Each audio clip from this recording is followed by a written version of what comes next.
ಈಗ ಕೇಳಿ ವಚನ ಪಿತಾಮಹ ಫಗು ಹಳಕಟ್ಟಿಯವರ ಜೀವನ ಚರಿತೆ. ಮಾತನಾಡುತ್ತಾರೆ ಶ್ರೀಮತಿ ಸುಷ್ಮಾ ಲೋಣಿ.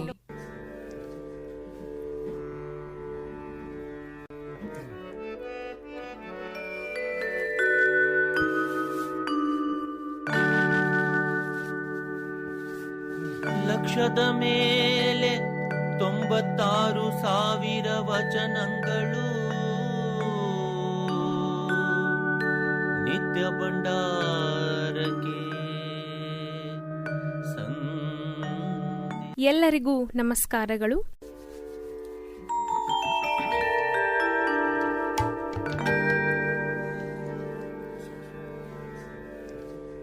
ಶಿವಭಕ್ತಿ ಎಂಬುದು ಯುಕ್ತಿಯ ಪರಿಯಂತಲ್ಲ, ಮೂಗರು ಕಂಡ ಕನಸಿನಂತಿಪ್ಪುದು ಕಾಣಿರೆ. ಹೇಳಿ ಕೇಳಿ ಮಾಡುವುದು ಯುಕ್ತಿ ಭಕ್ತಿ, ಸಾಧಕಂದಿಂದ ಮಾಡುವುದು ಅಭ್ಯಾಸ ಭಕ್ತಿ. ಮನ ಕೂರ್ತು ಮಾಡುವುದು ಮುಕ್ತಿ ಭಕ್ತಿ, ಕೇಳಿಲ್ಲದೆ ಮಾಡುವುದು ನಿತ್ಯ ಭಕ್ತಿ.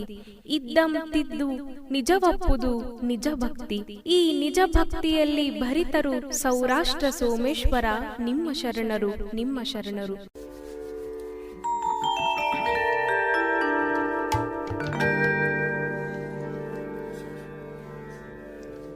ಆಹಾ, ಭಕ್ತಿಯ ಕುರಿತು ಎಷ್ಟೊಂದು ಮನಮುಟ್ಟುವಂತಹ ದೈವಿಕ ಸಾಲುಗಳಿವು, ಎಲ್ಲಿವು ಎಂದು ಯೋಚಿಸುತ್ತಿದ್ದೀರಾ? ವಚನ ಪಿತಾಮಹ, ವಚನ ಗುಮ್ಮಟ ಎಂದು ಪ್ರಖ್ಯಾತರಾದ ಶ್ರೀ ಫಗು ಹಳಕಟ್ಟಿಯವರು ಸಂಪಾದಿಸಿದ ಆದಯ್ಯನ ವಚನಗಳಿಂದ ಆಯ್ದ ಸಾಲುಗಳಿವು. ಇಂತಹ ಅದೆಷ್ಟೋ ಎಲೆಮರಿ ಕಾಯಿಯಂತಿದ್ದ ಶ್ರೇಷ್ಠ ಸಾಲುಗಳು ಬೆಳಕಿಗೆ ಬಂದು ಜನರ ಮನ ಮುಟ್ಟುತ್ತಿರುವುದರ ಮೂಲ ಕಾರಣ ಡಾಕ್ಟರ್ ಫಗು ಹಳಕಟ್ಟಿಯವರು. ಒಂದು ಹಣತೆ 10 ದೀಪಗಳನ್ನು ಬೆಳಗಿಸುತ್ತದೆ. ಆ 10 ದೀಪಗಳು ಸಾವಿರಾರು ಜ್ಯೋತಿಗಳನ್ನು ಬೆಳಗಿಸುತ್ತವೆ. ಅಂತಹ ಒಂದು ನಂದಾದೀಪವೇ ವಚನ ಪಿತಾಮಹ, ವಚನ ಗುಮ್ಮಟ, ರಾವ ಸಾಹೇಬ್, ಇಳೆಗಿಳಿದ ಶರಣ ಡಾಕ್ಟರ್ ಫಕೀರಪ್ಪ ಗುರುಬಸಪ್ಪ ಹಳಕಟ್ಟಿಯವರು. 12ನೇ ಶತಮಾನದ ನಂತರ ವಚನ ಸಾಹಿತ್ಯಕ್ಕೆ ಪುನರ್ ಚೈತನ್ಯವನ್ನು ತಂದುಕೊಟ್ಟ ಕೀರ್ತಿ ಹಳಕಟ್ಟಿ ಅಜ್ಜನವರಿಗೆ ಸಲ್ಲುತ್ತದೆ.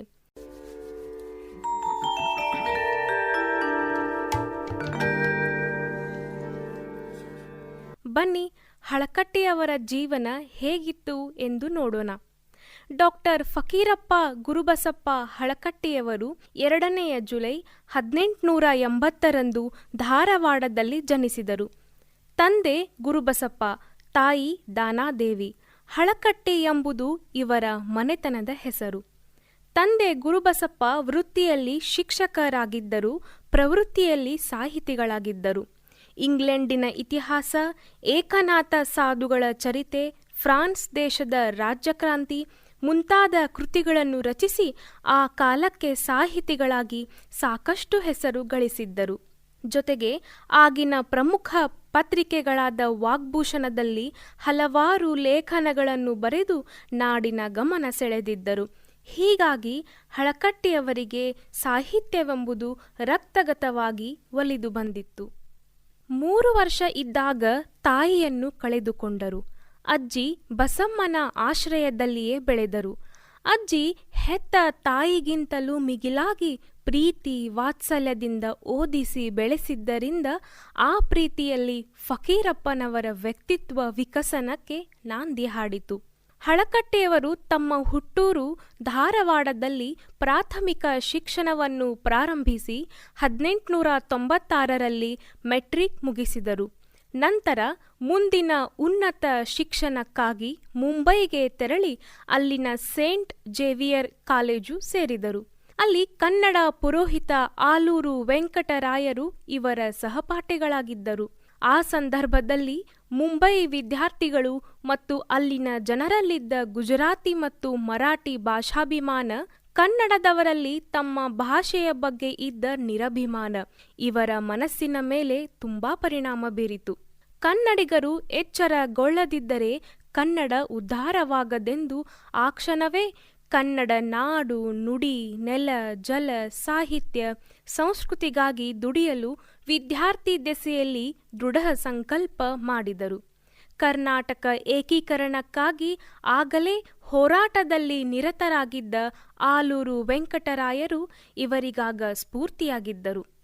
1901ರಲ್ಲಿ BA ಪದವಿ ಪಡೆದ ಹಳಕಟ್ಟಿಯವರು 1904ರಲ್ಲಿ ಕಾನೂನು ಪದವೀಧರರಾಗಿ ಬೆಳಗಾವಿಯಲ್ಲಿ ವಕೀಲ ವೃತ್ತಿ ಪ್ರಾರಂಭಿಸಿದರು. ಆದರೆ ಕೆಲವು ತಿಂಗಳುಗಳಲ್ಲೇ ಕಾರಣಾಂತರಗಳಿಂದ ಬೆಳಗಾವಿಯಿಂದ ವಿಜಯಪುರಕ್ಕೆ ವಾಸ್ತವ್ಯವನ್ನು ಬದಲಾಯಿಸಿದರು. ಅಲ್ಲಿಂದೀಚೆಗೆ ವಿಜಯಪುರವನ್ನೇ ತಮ್ಮ ಕಾರ್ಯಕ್ಷೇತ್ರ ಮಾಡಿಕೊಂಡು ಅದೇ ವರ್ಷ ಅವರ ದಕ್ಷ ವಕೀಲ ವೃತ್ತಿ ನೆನೆದ ಸರ್ಕಾರ ಅವರನ್ನು ಪಬ್ಲಿಕ್ ಪ್ರಾಸಿಕ್ಯೂಟರ್ ಮತ್ತು ಸರ್ಕಾರಿ ಪ್ಲೇಡರರ್ ಎಂದು ನೇಮಿಸಿತು. ಅವರು ಅಧ್ಯಯನದಲ್ಲಿ MA ಮಾಡಿದ್ದರೂ ಪರೀಕ್ಷೆಗೆ ಕುಳಿತುಕೊಳ್ಳಲು ಸಾಧ್ಯವಾಗಲಿಲ್ಲ. ಇದೇ ಹೊತ್ತಿಗೆ ಕರ್ನಾಟಕದ ಕೃಷಿಕ ಉದ್ಧಾರದ ವೀರಶೈವ ತತ್ವಾಧಾರಕ ದಾನಿಗಳೆನಿಸಿದ ಶಿರಸಂಗಿ ಲಿಂಗರಾಜರು ವೀರಶೈವ ಮಹಾಸಭಾದ ಅಧಿವೇಶನದ ಅಧ್ಯಕ್ಷರಾದರು. ಅವರ ವಿಚಾರಧಾರೆ ಕೇಳಿ ಫಕೀರಪ್ಪನವರ ಮನಸ್ಸು ಸಾಕಷ್ಟು ಗಟ್ಟಿಗೊಂಡಿತು. ಒಂದೆಡೆ ವಕೀಲ ವೃತ್ತಿ, ಅಪಾರ ಕಾನೂನು ಜ್ಞಾನದಿಂದಾಗಿ ಆ ಭಾಗದ ಪ್ರಸಿದ್ಧ ವಕೀಲರಾಗಿ ರೂಪುಗೊಂಡ ಇವರು ತಮ್ಮ ಜನಪ್ರಿಯತೆಯಿಂದಲೇ 1905ರಲ್ಲಿ ಬಿಜಾಪುರ ನಗರಸಭೆಯ ಶಾಲಾ ಕಾರ್ಯನಿರ್ವಾಹಕ ಮಂಡಳಿಯ ಸಭಾಧ್ಯಕ್ಷರಾಗಿ ಮತ್ತು ಜಿಲ್ಲಾ ಗ್ರಾಮಾಂತರ ಅಭಿವೃದ್ಧಿ ಮಂಡಳಿಯ ಕಾರ್ಯದರ್ಶಿಯಾಗಿ ಆಯ್ಕೆಗೊಂಡರು. ಜಿಲ್ಲಾ ಕಾಂಗ್ರೆಸ್ ಸಮಿತಿಯ ಕಾರ್ಯದರ್ಶಿಯಾಗಿಯೂ ಕಾರ್ಯನಿರ್ವಹಿಸಿದರು. ನಂತರದ ದಿನಗಳಲ್ಲಿ ಮುಂಬೈ ವಿಧಾನ ಪರಿಷತ್ತಿನ ಸದಸ್ಯರಾಗಿ ತಮ್ಮ ಶಾಸನಬದ್ಧ ಅಧಿಕಾರದಿಂದ ಕನ್ನಡವನ್ನು ಗಟ್ಟಿಗೊಳಿಸಲು ಪ್ರಾಮಾಣಿಕವಾಗಿ ದುಡಿದು ಅಜರಾಮರ ಕೆಲಸ ಮಾಡಿದ್ದಾರೆ. ಕನ್ನಡವನ್ನು ಉಸಿರಾಗಿಸಿಕೊಂಡಿದ್ದಷ್ಟೇ ಅಲ್ಲದೆ ವಚನ ಸಾಹಿತ್ಯಕ್ಕೆ ಮಾರು ಹೋಗಿದ ಹಳಕಟ್ಟಿಯವರು ಅಂದು ವಚನ ಸಾಹಿತ್ಯದ ಹಸ್ತಪ್ರತಿಗಳಿಗಾಗಿ, ಓಲೆಗರಿ ಗ್ರಂಥಗಳಿಗಾಗಿ ಹುಡುಕಾಡದ ಊರುಗಳಿಲ್ಲ, ತಡಕಾಡದ ಕೇರಿಗಳಿಲ್ಲ, ಅನ್ವೇಷಣೆಗೈಯದ ಆಲಯಗಳಿಲ್ಲ, ಸಂಶೋಧನೆ ನಡೆಸದ ಸ್ಥಳಗಳಿಲ್ಲವೆನ್ನಬಹುದು. ಒಂದು ರೀತಿಯಲ್ಲಿ ಇದಕ್ಕಾಗಿ ದೇಶವನ್ನೇ ಸುತ್ತಿದವರಿವರು. ಹೀಗೆ ತಿರುಗಿ ತಿರುಗಿ ತಾವು ತಂದು ಸಂಗ್ರಹಿಸಿದ ಹಸ್ತ ಪ್ರತಿರೂಪದ ವಚನ ರಾಶಿಯನ್ನು 1920ರಲ್ಲಿ ಬಿಜಾಪುರದಲ್ಲಿ ಪ್ರದರ್ಶಿಸಿ ಇದರ ಮೌಲ್ಯವನ್ನು ಇಂಚಿಂಚು ಬಿಡದಂತೆ ಎಲ್ಲರಿಗೂ ತಿಳಿಸಿದರು. ಆ ಕಾಲದಲ್ಲಿದು ಶರಣರ ನಾಡಿನಲ್ಲಿ ಭಾರೀ ಸಂಚಲನ ಉಂಟು ಮಾಡಿತ್ತು. ಆನಂತರ ಹಸ್ತಪ್ರತಿ ರೂಪದಲ್ಲಿದ್ದ ಈ ವಚನ ಸಂಪತ್ತನ್ನು ಸಂಪಾದಿಸಿ ಮುದ್ರಿಸಿ ಪುಸ್ತಕ ರೂಪದಲ್ಲಿ ಹೊರತರಲು ಮುಂದಾದ ಇವರು ಇದಕ್ಕಾಗಿ 1925ರಲ್ಲಿ ತಮ್ಮ ಸ್ವಂತ ಮನೆ ಮಾರಿ ಹಿತಚಿಂತಕ ಮುದ್ರಣಾಲಯವನ್ನು ಪ್ರಾರಂಭಿಸಿದರು. ಅಲ್ಲಿಂದ ವಚನ ಸಾಹಿತ್ಯ ಕೃತಿಗಳ ಸುರಿಮಳೆಯೇ ಶುರುವಾಯಿತು. ನಿಜಕ್ಕೂ ಆಗ ಹಳಕಟ್ಟಿಯವರಿಂದ ವಚನ ಕ್ರಾಂತಿಯೇ ನಡೆದಿತ್ತು. ಇವರು ಸಂಪಾದಿಸಿ ಪ್ರಕಟಿಸಿದ ಒಂದೊಂದು ವಚನ ಸಂಕಲನದ ಕೃತಿಯು ಇಂದಿಗೂ ಸಾರಸ್ವತ ಲೋಕದ ಮಾಣಿಕ್ಯಗಳೇ ಆಗಿವೆ. ಹಳಕಟ್ಟಿಯವರು ತಾಳೆಯೋಲೆಗಳನ್ನು ಸಂಗ್ರಹಿಸುವುದಕ್ಕೂ ಮೊದಲು ಕವಿ ಚರಿತೆಕಾರರು ಗುರುತಿಸಿದ್ದು ಕೇವಲ 50 ವಚನಕಾರರನ್ನು ಮಾತ್ರ. ಡಾಕ್ಟರ್ ಫಗು ಹಳಕಟ್ಟಿಯವರು ತಮ್ಮ ಸಂಶೋಧನೆಯ ಮೂಲಕ 250ಕ್ಕೂ ಹೆಚ್ಚು ವಚನಕಾರರನ್ನು ಬೆಳಕಿಗೆ ತಂದರು.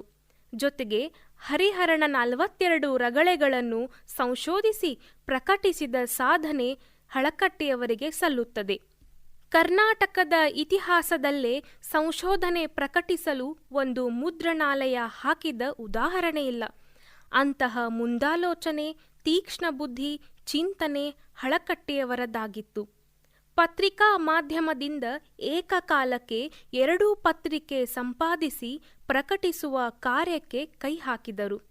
1926ರಲ್ಲಿ ಆರಂಭಿಸಿದ ಶಿವಾನುಭವ ಮಾಸಿಕ ಪತ್ರಿಕೆ 35 ವರ್ಷ ನಿರಂತರ ನಡೆಸಿದ ಕನ್ನಡ ಪತ್ರಿಕೆ ಎಂಬ ಹೆಗ್ಗಳಿಕೆಗೆ ಪಾತ್ರವಾಯಿತು. 1927ರಲ್ಲಿ ನಡೆದ ನವ ಕರ್ನಾಟಕ ಎಂಬ ವಾರ ಪತ್ರಿಕೆ ಆರಂಭಿಸಿದರು. ಹಳಕಟ್ಟಿಯವರು ಸಂಪಾದಿಸಿ ಪ್ರಕಟಿಸಿದ ವಚನ ಸಾಹಿತ್ಯ ಸಾರವಂತೂ ಅಪೂರ್ವ ವಚನಗಳುಳ್ಳ ಒಂದು ಅದ್ಭುತ ಕೃತಿ.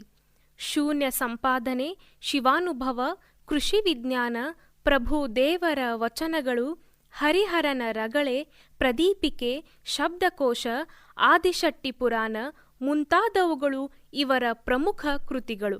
ಪತ್ರಿಕೋದ್ಯಮದಲ್ಲೂ ಬಹಳ ಆಸಕ್ತಿ ಹೊಂದಿದ್ದ ಹಳಕಟ್ಟಿಯವರು 1926ರಲ್ಲಿ ಸಂಶೋಧನೆಗಾಗಿ ಮೀಸಲಾದ ಶಿವಾನುಭವ ಪತ್ರಿಕೆ ಪ್ರಾರಂಭಿಸಿದರು. ಇದನ್ನು ಸತತವಾಗಿ ನಡೆಸಿಕೊಂಡು ಬಂದು ಇವರು 1951ರಲ್ಲಿ ಇದರ ಬೆಳ್ಳಿ ಹಬ್ಬವನ್ನು ಅದ್ದೂರಿಯಾಗಿ ಆಚರಿಸಿದರು. ಹಾಗೆಯೇ 1927ರಲ್ಲಿ ನವ ಕರ್ನಾಟಕ ಎಂಬ ವಾರ ಪತ್ರಿಕೆಯನ್ನೂ ಸಹ ಆರಂಭಿಸಿದರು. ಈ ಎರಡೂ ಪತ್ರಿಕೆಗಳ ಸಂಪಾದಕ ಮತ್ತು ಪ್ರಕಾಶಕ ಹಾಗೂ ಮುದ್ರಕರಾಗಿ ಹಳಕಟ್ಟಿಯವರು ಪತ್ರಿಕಾ ರಂಗದ ಸಾಧನೆ ಕೂಡ ಗುರುತವಾದದ್ದೇ. ದೂರದೃಷ್ಟಿ ವ್ಯಕ್ತಿತ್ವದ ಹಳಕಟ್ಟಿಯವರು ಸಾಹಿತ್ಯ ಮತ್ತು ಪತ್ರಿಕೋದ್ಯಮದ ಜೊತೆಗೆ ಸಂಘಟನೆ, ಬ್ಯಾಂಕಿಂಗ್, ಕೃಷಿ, ನೇಕಾರಿಕೆ, ಸಹಕಾರಿ ಹೀಗೆ ಎಲ್ಲದರಲ್ಲೂ ತಮ್ಮನ್ನು ತೊಡಗಿಸಿಕೊಂಡಿದ್ದರು. ಇವರು 1910ರಲ್ಲಿ ವಿಜಯಪುರ ಜಿಲ್ಲಾ ಲಿಂಗಾಯತ ವಿದ್ಯಾವರ್ಧಕ ಸಂಘ BLDEಯನ್ನು ಮತ್ತು 1912ರಲ್ಲಿ Shri Siddeshwara urban cooperative bank ಅನ್ನು ಸ್ಥಾಪಿಸಿದರಲ್ಲದೆ ಗ್ರಾಮೀಣಾಭಿವೃದ್ಧಿ ಸಂಘ, ಒಕ್ಕಲುತನ ಸಹಕಾರಿ ಸಂಘ, ನೇಕಾರರ ಸಂಘ, ಹತ್ತಿ ಮಾರಾಟ ಸಂಘಗಳು ಸೇರಿದಂತೆ ಸಹಕಾರಿ ಸಂಘಗಳನ್ನು ಸ್ಥಾಪಿಸಿ ತನ್ಮೂಲಕ ಒಟ್ಟಾರೆ ಸಮಾಜಾಭಿವೃದ್ಧಿಗೆ ದುಡಿದ ಅಪರೂಪದ ವ್ಯಕ್ತಿ. ಧಾರವಾಡದ ಕರ್ನಾಟಕ ವಿಶ್ವವಿದ್ಯಾಲಯದ ಸ್ಥಾಪನೆಯಲ್ಲೂ ಇವರು ಮಹತ್ವದ ಪಾತ್ರ ವಹಿಸಿದ್ದರು. ಇವರು ಸಂಸ್ಥಾಪಿಸಿದ BLDE ಸಂಸ್ಥೆ ಹಲವು ವರ್ಷಗಳ ಹಿಂದೆ 30 ಲಕ್ಷ ರೂಪಾಯಿಗಳ ವೆಚ್ಚದಲ್ಲಿ ಹಳಕಟ್ಟಿಯವರ ಸಮಗ್ರ ಸಾಹಿತ್ಯವನ್ನು 15 ಸಂಪುಟಗಳಲ್ಲಿ ಪ್ರಕಟಿಸಿದೆ. ಒಬ್ಬ ವ್ಯಕ್ತಿ ತನ್ನ ಜೀವಿತಾವಧಿಯಲ್ಲಿ ಇಂತಹ ಸಾಧನೆ ಮಾಡಲು ಸಾಧ್ಯವೇ ಎಂಬ ವಿಸ್ಮಯ ಮೂಡುತ್ತದೆ. ಈ ಕಾರಣಕ್ಕಾಗಿ ಬಿಜಾಪುರ ನಗರಸಭೆ ಹಳಕಟ್ಟಿಯವರ ಆಳದೆತ್ತರ ಪ್ರತಿಮೆ ನಿಲ್ಲಿಸಿ ಗೌರವ ಸೂಚಿಸಿದೆ. ಹಳಕಟ್ಟಿಯವರು ಬಸವಣ್ಣನವರ ವಚನಗಳನ್ನು ಇಂಗ್ಲಿಷ್ಗೆ ಅನುವಾದಿಸಿ ಇಂಡಿಯನ್ ಆಂಟಿಕ್ಟರಿಯಲ್ಲಿ ಪ್ರಕಟಗೊಳಿಸಿದರು. ಅಷ್ಟೇ ಅಲ್ಲ, ವಚನಗಳ ಗಾಯನಕ್ಕೂ ವ್ಯವಸ್ಥೆ ಮಾಡಿಸಿದರಲ್ಲದೆ ಶ್ರೇಷ್ಠ ಸಂಗೀತಕಾರರನ್ನು ವಚನ ಗಾಯನ ರೆಕಾರ್ಡಿಂಗಾಗಿ ಮುಂಬೈವರೆಗೆ ಕಳುಹಿಸಿದರು. ಹೀಗೆ ವಚನ ಸಾಹಿತ್ಯದ ಪ್ರಸಾರ ಕಾರ್ಯವನ್ನು ಕೈಗೊಂಡ ಅವರನ್ನು ವಚನ ಪಿತಾಮಹ ಎಂದು ಕರೆದದ್ದು ಉಚಿತವಾಗಿದೆ. ಇನ್ನು ಇವರಿಗೆ ಸಂದ ಗೌರವಗಳನ್ನು ನೋಡುವುದಾದರೆ 1920ರಲ್ಲಿ ಮುಂಬಯಿಯ ವಿಧಾನ ಪರಿಷತ್ತಿನ ಸದಸ್ಯತ್ವ, 1928ರಲ್ಲಿ ಜರುಗಿದ 3ನೇ ಕರ್ನಾಟಕ ಏಕೀಕರಣ ಪರಿಷತ್ತಿನ ಅಧ್ಯಕ್ಷತೆ, 1931ರಲ್ಲಿ ಮುಂಬೈ ವಿಶ್ವವಿದ್ಯಾಲಯದ ಸೆನೆಟ್ ಸದಸ್ಯತ್ವ, 1933ರಲ್ಲಿ ಅಖಿಲ ಭಾರತ ವೀರಶೈವ ಮಹಾಸಭೆಯ ಅಧ್ಯಕ್ಷತೆ, 1956ರಲ್ಲಿ ಕರ್ನಾಟಕ ವಿಶ್ವವಿದ್ಯಾಲಯದ ಪ್ರತಿಷ್ಠಿತ ಗೌರವ ಡಾಕ್ಟರೇಟ್, 1926ರಲ್ಲಿ ಬಳ್ಳಾರಿಯಲ್ಲಿ ನಡೆದ 12ನೇ ಕನ್ನಡ ಸಾಹಿತ್ಯ ಸಮ್ಮೇಳನಕ್ಕೆ ಅಧ್ಯಕ್ಷರಾಗಿ ಆಯ್ಕೆಯಾದರು. ಭಾರತ ಸರ್ಕಾರ ರಾವ್ ಬಹದ್ದೂರ್ ಪದವಿ ನೀಡಿ ಗೌರವಿಸಿತು. ಬಸವಾದಿ ಶರಣರ ವಚನ ಸಾಹಿತ್ಯವನ್ನು ಬೆಳಕಿಗೆ ತಂದರು. ಒಂದು ವಿಶ್ವವಿದ್ಯಾಲಯ ಸಾಧಿಸಿದಷ್ಟು ಕೆಲಸವನ್ನು ಏಕಾಂಗಿ ವೀರಾಗಿ ಸಾಧಿಸಿದರು. ಅವರು ಒಂದು ವ್ಯಕ್ತಿಯಾಗಿರದೆ ಒಂದು ಶಕ್ತಿಯಾಗಿ ಬದುಕಿದರು. ಒಮ್ಮೆ ಕನ್ನಡದ ಕಣ್ವ ಆಚಾರ್ಯ BM ಶ್ರೀಕಂಠಯ್ಯನವರು ಬಿಜಾಪುರಕ್ಕೆ ಬಂದಿಳಿದಾಗ ಒಬ್ಬರು ಕೇಳಿದರಂತೆ, ಇತಿಹಾಸ ಪ್ರಸಿದ್ಧವಾದ ಗೋಳುಗುಮ್ಮಟವನ್ನು ನೋಡುವಿರಾ ಎಂದು. ಅದಕ್ಕೆ ನಕ್ಕು BM ಶ್ರೀಯವರು ಉತ್ತರಿಸಿದರಂತೆ, ಮೊದಲು ನಾನು ವಚನ ಗುಮ್ಮಟವನ್ನು ನೋಡಬೇಕಾಗಿದೆ ಎಂದು. ಆ ವಚನ ಗುಮ್ಮಟವೇ ವಚನ ಪಿತಾಮಹರೆಂದು ಖ್ಯಾತರಾದ ರಾವ್ ಬಹದ್ದೂರ್ ಫಕೀರಪ್ಪ ಗುರುಬಸಪ್ಪ ಹಳಕಟ್ಟಿಯವರು. ಬಡತನವೇ ಅವರ ಬಂಡವಾಳವಾಗಿತ್ತು. ಆದರೂ ಕನ್ನಡಕ್ಕೊಬ್ಬರೇ ಜಟ್ಟಿಯ ಹಳಕಟ್ಟಿ ಅಜ್ಜನವರು. ಹಿಡಿದ ಕಾರ್ಯವನ್ನು, ಮಾಡಿದ ಸಾಲವನ್ನು ತೀರಿಸಲು ತಮ್ಮ ಸ್ವಂತ ಮನೆಯನ್ನೇ ಮಾರಿದರು. ನಡೆದರೆಡಹುವರಲ್ಲದೆ ಕುಳಿತರೆಡಹುವರೇ ಎಂಬಂತೆ ಕೆಲಸ ಮಾಡುವವರಿಗೆ ಆಪತ್ತುಗಳು ಸುತ್ತಿ ಸುತ್ತಿ ಬರುತ್ತವೆ. ಹಲವಾರು ಬಾರಿ ಅನಾರೋಗ್ಯದಿಂದ ಬಳಲಿದರು. ಆಘಾತಕ್ಕೆ ಈಡಾದರು. ಹಿರಿಯ ಮಗನನ್ನು ಕಳೆದುಕೊಂಡರು. ಬಂದ ಎಲ್ಲ ಆಪತ್ತು ವಿಪತ್ತುಗಳನ್ನು ಧೈರ್ಯದಿಂದ ಎದುರಿಸಿದರು. ಎಲೆಮರೆಯ ಕಾಯಿಯಂತೆ ಬಾಳಿ ಬದುಕಿ ಸಮಾಜ ಹಿತಕ್ಕಾಗಿ ತಮ್ಮನ್ನು ಸಮರ್ಪಿಸಿಕೊಂಡರು. ಶರಣ ಹಳಕಟ್ಟಿಯವರು ನುಡಿದದ್ದೇ ವೇದವಾಯಿತು, ನಡೆದುದ್ದೇ ದಾರಿಯಾಯಿತು. ಅವರದು 84 ವರ್ಷಗಳ ಸಾರ್ಥಕ ಬದುಕು. ಮುಪ್ಪಿನಿಂದ ಶರೀರವು ಹಣ್ಣಾದಂತೆ ಮನವು ಹಣ್ಣಿನೊಳಗಿನ ತನಿರಸದಂತಾಯಿತು. ಅವರು ನಿದ್ರೆಗೈದುದೇ ಜಪವಾಯಿತು, ಎದ್ದು ಕುಳಿತದ್ದೇ ಶಿವರಾತ್ರಿಯಾಯಿತು. ನಡೆದ ದಾರಿ ಪಾವನವಾಯಿತು, ನುಡಿದ ಮಾತು ಶಿವ ತತ್ವವಾಯಿತು. ಯಾವುದೇ ಕಾಯವಂಚನೆ ಮಾಡಲಿಲ್ಲ, ತನ್ನದೆನ್ನುವುದೆಲ್ಲವನ್ನು ಸಕಲ ಜೀವಾತ್ಮರಿಗೆ ಲೇಸಿಗಾಗಿ ಈಡಾಡಿದ ಮಹಾಶರಣರಿವರು. ಅವರು ಉಮಾತೀತರು, ಕಾಲ ಕರ್ಮರಹಿತರು, ಭವರಹಿತರು. ಇಂತಹ ದೈವೀ ಗುಣಗಳನ್ನು ಅಳವಡಿಸಿಕೊಂಡ ಶಿವಶರಣರು. ಡಾಕ್ಟರ್ ಫಗು ಹಳಕಟ್ಟಿಯವರು 29/6/1964 ಕರಪೋರದ ಗಿರಿಯ ಉರಿಕಂಡಂತೆ ಲಿಂಗದಲ್ಲಿ ಐಕ್ಯರಾದರು. ಅಜ್ಜನವರು ಸಂಶೋಧನೆ ಮಾಡಿದ್ದ ವಚನ ಸಾಹಿತ್ಯ ಇಂದು ನಮ್ಮೆಲ್ಲರ ಬಾಳಿನ ಬೆಳಕಾಗಿದೆ, ದಾರಿದೀಪವಾಗಿದೆ.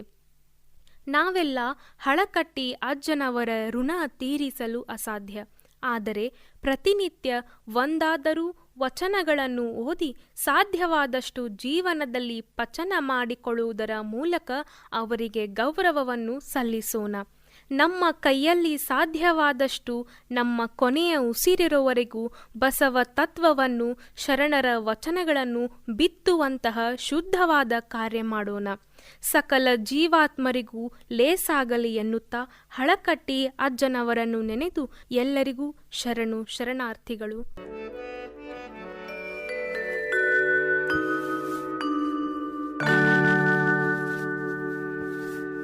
ಲಕ್ಷದ ಮೇಲೆ 96,000 ವಚನಗಳು ನಿತ್ಯ ಭಂಡಾರಕ್ಕೆ